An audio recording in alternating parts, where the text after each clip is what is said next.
بداية هذه المحاكمة التي كان مهتم فيها الجميع. محكمة الجنايات في باريس أصدرت حكما ضد سعد المجرد 6 سنوات سجن بتهمة الاغتصاب. أولا كمحامي لسعد المجرد، كيف تلقيتم هذا الحكم؟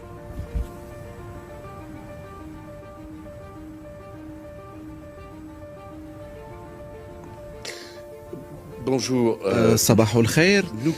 نحن نعتبر بأن الحكم الذي صدر بحق سعد المجرد ليس فقط مبالغا فيه أو مفرطا، ولكن لا يتوافق مع حقيقة القضية. نحن نعتبر بأنه من خلال اعتبار سعد المجرد مذنبا، فإن المحكمة قررت إعطاء الأفضلية لرواية السيد بريو على حساب السيد المجرد.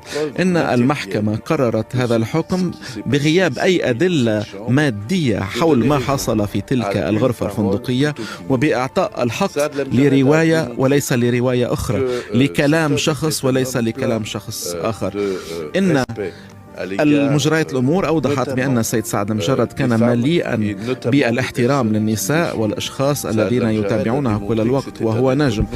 إن السيد سعد المجرد أظهر وأثبت مرارا بأنه شخص غير عنيف، وبأن خبراء أظهروا بأنه، وبغض النظر عن كل المجريات، بأن رواية أو ما حصل مع سعد المجرد لا يتعرض أو يتأثر بأي مرض نفسي أو وضع نفسي من أي وضع. إن أصدقاء وعائلة سعد المجرد المقربون منه وأصدقاؤه والمعجبون به يعتبرون ويؤكدون بأن ما نسب لسعد المجرد ليس مثبتا، وبأننا سنستمر في هذه المعركة لكي يخرج سعد المجرد قريبا من السجن، وأن يتابع معركته لكي يتابع عمله الفني الذي لديه الكثير من المعجبين حول العالم.